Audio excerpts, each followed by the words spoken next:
मुख्यमंत्री पुष्कर सिंह धामी का बयान सामने आया। वेडिंग डेस्टिनेशन विकसित करने के निर्देश उन्होंने दिए। तो 4 हफ्तों में पॉलिसी बनाई जाए, ऐसा धामी ने निर्देश दिए। पंतनगर देहरादून में विमानों की नाइट लैंडिंग व्यवस्था हो, 2 नए शहरों को विकसित करने की कार्य योजना बने, विरासत के साथ विकास मॉडल पर काम हो। ये तमाम जरूरी दिशा निर्देश सीएम पुष्कर सिंह धामी ने दिए।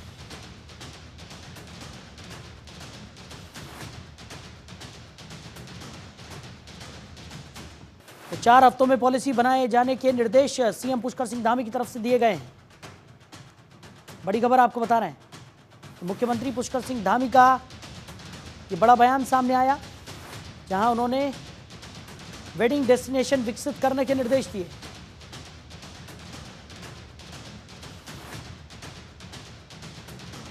तो 4 हफ्तों में पॉलिसी बनाई जाए, ऐसा सीएम पुष्कर सिंह धामी का कहना है।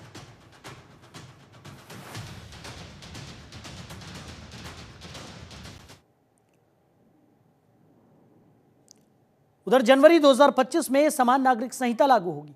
यूसीसी विशेषज्ञ समिति ने अपनी तैयारी पूरी कर ली है। मुख्यमंत्री धामी ने कहा है कि सभी तैयारियां पूरी हो गई हैं। उत्तराखंड सरकार संकल्प पूरा करेगी और देश का पहला राज्य उत्तराखंड बनेगा जहां पर यूसीसी लागू होगा। तो नागरिकों को समान अधिकार के अवसर यूसीसी से मिलने वाले हैं। यूसीसी लागू करने वाला पहला राज्य उत्तराखंड होगा।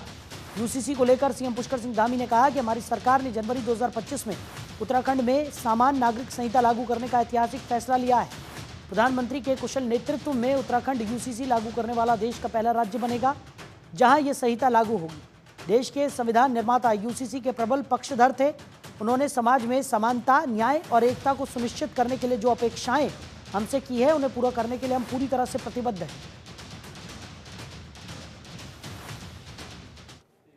यूसीसी ड्राफ्ट कमेटी के द्वारा 18 अक्टूबर 2024 को यूसीसी की नियमावली शासन को दे दी गई है, हमें प्राप्त हो गई है और उस पर कार्रवाई गतिमान है। विधि विभाग और हमारा विधायी और न्याय विभाग के द्वारा उसका परीक्षण कर लिया गया है और इसमें घर बैठे ही बहुत सारी सुविधाएं, बहुत सारे एप्लीकेशंस घर ही पर जो है उनके लोगों को, जो ज़रूरतमंद लोग हैं उनको मिलने वाले हैं। और इसके लिए जो ट्रेनिंग है वो ट्रेनिंग जारी है।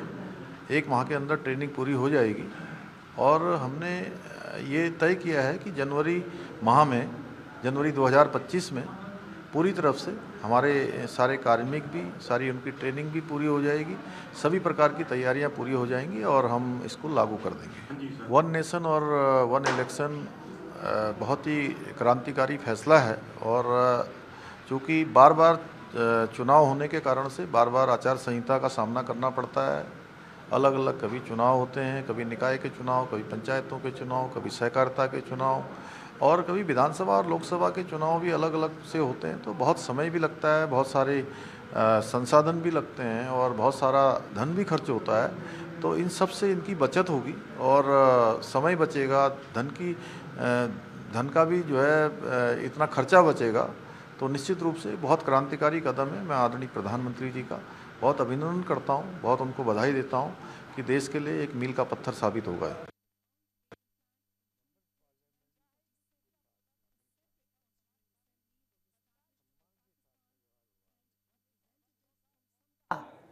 इसमें शामिल है विवाह, तलाक, गुजारा भत्ता में एक नियम लागू होगा। उत्तराधिकार के लिए एक ही कानून होगा। शादी का पंजीकरण अनिवार्य होगा।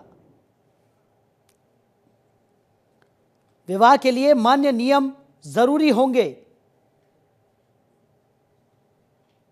संपत्ति में बेटा बेटी को समान अधिकार मिलेगा। मुस्लिम पर्सनल लॉ गैर जरूरी होगा। मुस्लिम समाज इसका विरोध कर रहा है। सभी धर्मों पर समान कानून का विरोध मुस्लिम पक्ष की तरफ से किया जा रहा है।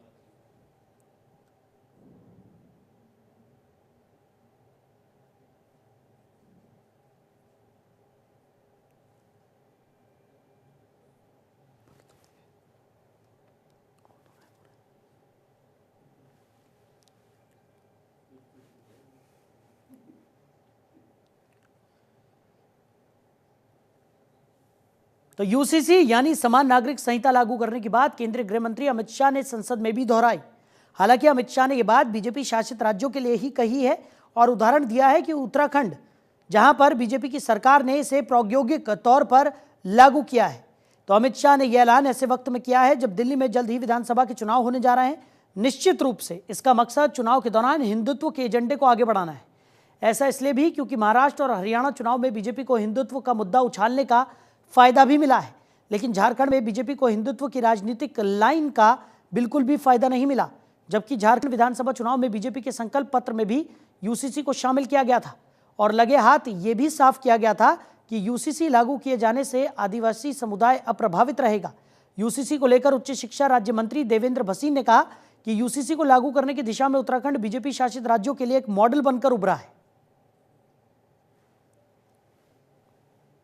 देखिए, माननीय मुख्यमंत्री श्री पुष्कर सिंह धामी, उत्तराखंड में जो यूसीसी लागू होने जा रहा है वो अपने आप में एक ऐतिहासिक कदम है। माननीय धामी जी ने इसकी घोषणा चुनाव से पहले की थी और चुनाव के तुरंत बाद जो है इस पर कार्य प्रारंभ किया था। अब ये अंतिम चरण में है और बहुत शीघ्र ही इसको प्रदेश में लागू किया जाएगा। और हमारे माननीय गृह मंत्री श्री अमित शाह जी ने संसद में जो बयान दिया है तो निश्चित तौर पर उन्होंने हमारे मुख्यमंत्री जी की, हमारी सरकार की पीठ थपथपाई है और ये अपने आप में एक ऐसी शुरुआत हो गई है जिसका प्रभाव केवल उत्तराखंड नहीं बल्कि पूरे देश में होने वाला है और अन्य राज्यों के द्वारा भी जो है वो इसके बारे में जानकारी ली जा रही है। बात केवल भारत की नहीं है बल्कि अमेरिका जैसे देश भी उत्तराखंड के यूसीसी को लेकर के उसमें रुचि दिखा रहे हैं। तो अमित शाह के बयान पर उत्तराखंड में भी सियासत गर्मा गई है। देहरादून के एसले हॉल चौक पर कांग्रेस का जोरदार प्रदर्शन देखने को मिला। कांग्रेस ने बीजेपी सरकार के खिलाफ यह प्रदर्शन किया। डॉक्टर जसविंदर सिंह गोगी के नेतृत्व में कांग्रेस का यह प्रदर्शन हुआ। महानगर कांग्रेस कमेटी के अध्यक्ष हैं जसविंदर सिंह गोगी। अमित शाह ने बाबा साहब अंबेडकर पर टिप्पणी की थी, जिसको लेकर अब कांग्रेस अपना विरोध दर्ज करा रही है।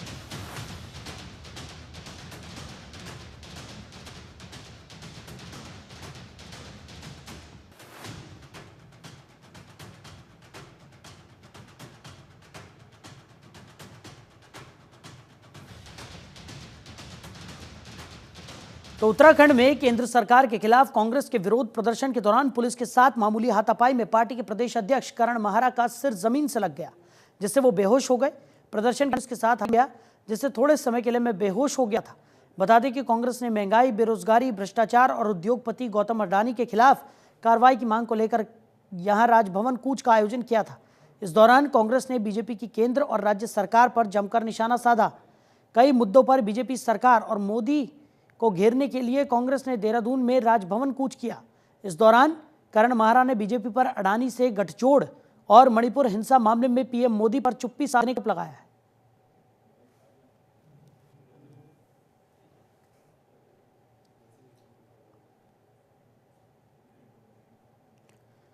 उधर उत्तराखंड में इन दिनों नगर निकाय चुनाव को लेकर सरगर्मियां तेज हैं। इस बीच पंचायती राज विभाग भी त्रिस्तरीय पंचायतों के निर्वाचन को लेकर अपनी तैयारियों में जुट गया है। बता दें कि त्रिस्तरीय पंचायत के कार्यकाल भी 2 दिसंबर को खत्म हो चुके हैं। हरिद्वार जिले को छोड़कर प्रदेश के अन्य सभी 12 जिलों में एक साथ त्रिस्तरीय पंचायत चुनाव होने हैं। प्रदेश के पंचायती राज सचिव चंद्रे ने बताया कि निर्वाचन आयोग के साथ पंचायती राज विभाग की बैठक है। चुनाव और अन्य तैयारियों को लेकर चर्चा की जाएगी। हालांकि उन्होंने ये भी साफ किया कि अभी सबका फोकस उत्तराखंड में होने वाले निकाय चुनाव पर है।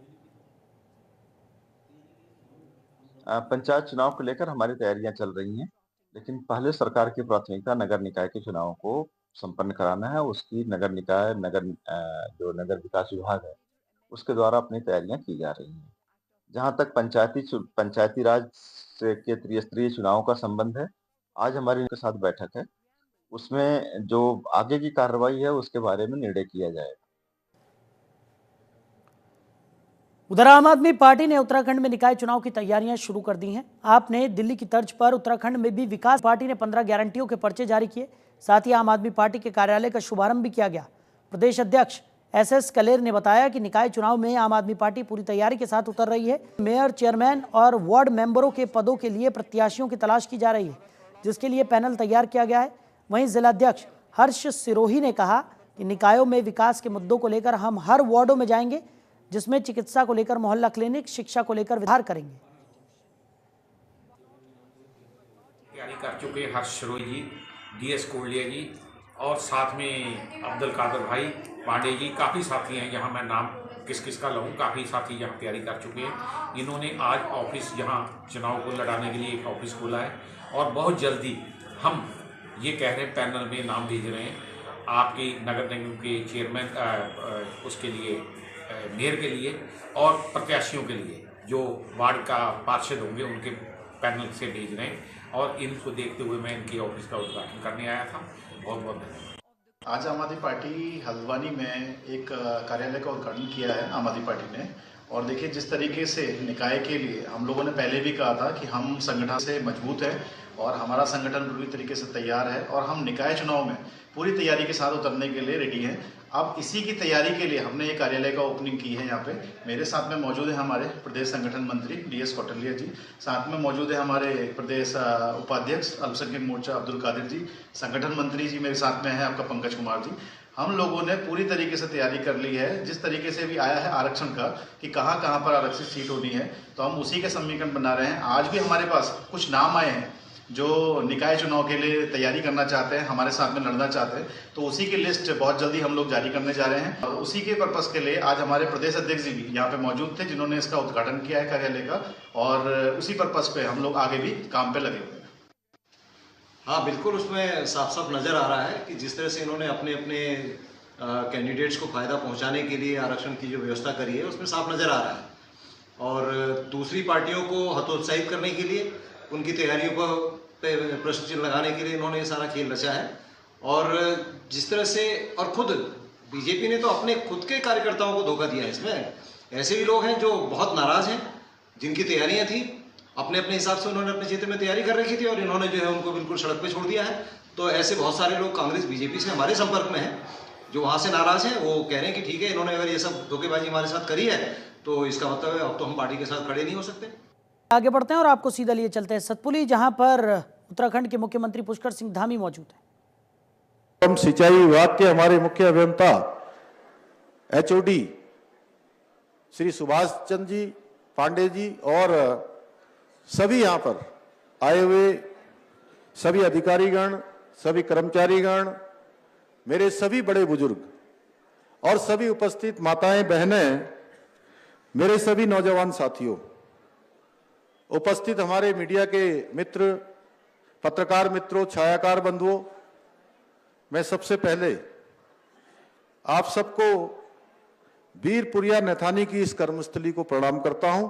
और आप सब इतनी बड़ी संख्या में यहाँ पर उपस्थित हुए हैं इस ऐतिहासिक समारोह में, मैं आप सबकी उपस्थिति को भी मैं सादर प्रणाम करता हूं। आप सादर स्वागत एवं वंदन करता हूं कि मुझे आप सबके बीच में आने में कुछ विलंब हो गया और मैं दिल्ली में आज मौसम ठीक नहीं, वहाँ कोहरा लगा हुआ है और आज वहाँ से फ्लाइट उड़ने में दिक्कत हो रही है। आप लोग सोच रहे होंगे क्योंकि मैं एक सैनिक परिवार में जन्मा हूँ, इसके कारण से अनुशासन और समय की पाबंदी मेरी प्राथमिकता में रहती है। और आदरणीय महाराज जी का बहुत आग्रह था, उन्होंने मेरे से पूछ के ही ये डेट मेरी सुविधा अनुसार ये तिथि तय की थी। और मन में बार बार ये हो रहा था कि आज कहीं ऐसा तो नहीं होगा कि मौसम बिल्कुल ही खराब हो जाए और मैं आप सबसे भेंट करने से वंचित रह जाऊं और इस ऐतिहासिक पल का साक्षात रूप से आपके बीच में आकर बन पाऊं। लेकिन इंद्रदेव की कृपा हुई और मैं दिल्ली से मेरठ आ गया। मेरठ से मैं हेलीकॉप्टर से आप सबके बीच में पहुंचा। मैं सूर्यदेव को ही प्रणाम करता हूं कि उन्होंने बहुत कृपा करी।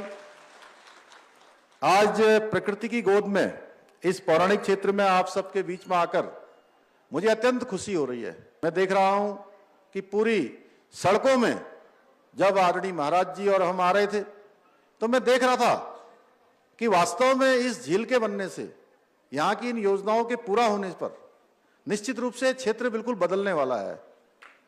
और न्यार नदी जिसके बारे में भी महाराज जी बता रहे थे, जो किसी की यार नहीं, वो अब हम सबको जल भी देगी, जीवन भी देगी और इस क्षेत्र में समृद्धि लाने का काम भी करेगी। आज ये बहुत ऐतिहासिक मूवमेंट है और हम सब लोग जो राज्य के अंदर एक नई शुरुआत हमने की है कि शीतकालीन यात्रा भी हमने प्रारंभ कर दी है।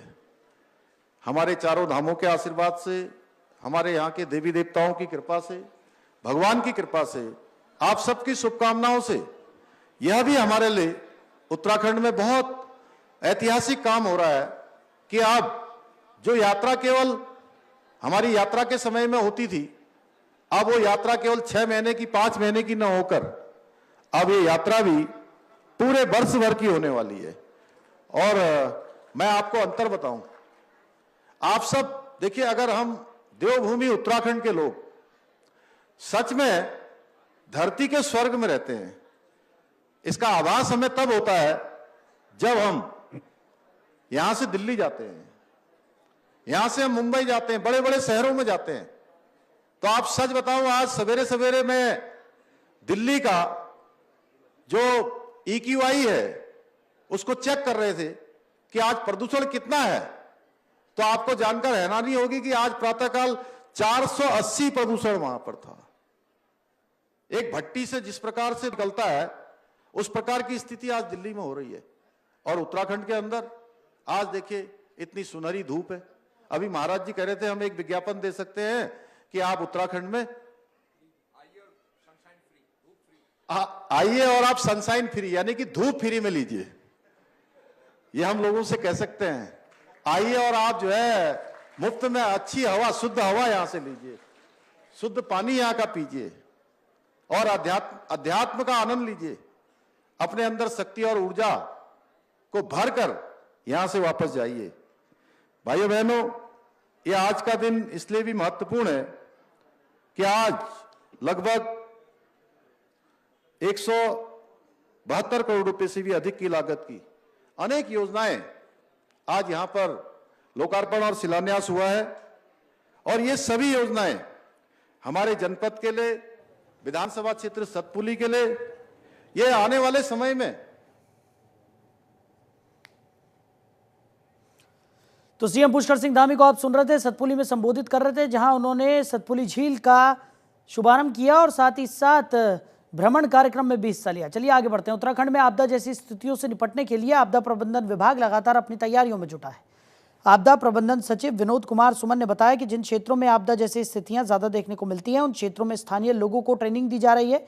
इसके साथ साथ जिला प्रशासन भी अपने स्तर पर अधिकारियों को कई तरह की जानकारियां और ट्रेनिंग दे रहा है ताकि आपदा जैसी स्थितियों से निपटा जा सके। आपदा प्रबंधन सचिव विनोद कुमार सुमन ने बताया कि इस समय स्थितियां सामान्य हैं और हमें अभी से अपनी सभी तैयारियां पूरी कर लेनी चाहिए।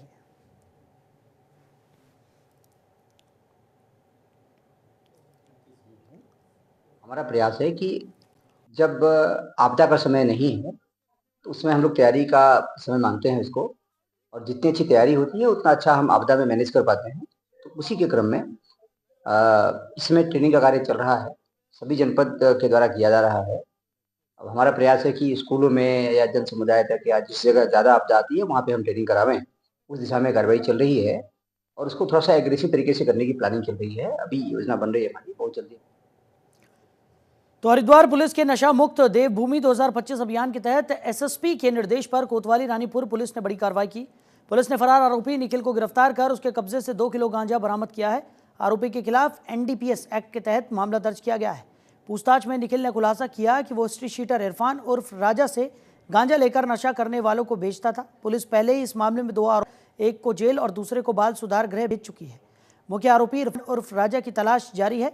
हरिद्वार पुलिस नशा तस्करों के खिलाफ लगातार ताबड़तोड़ कार्रवाई कर रही है।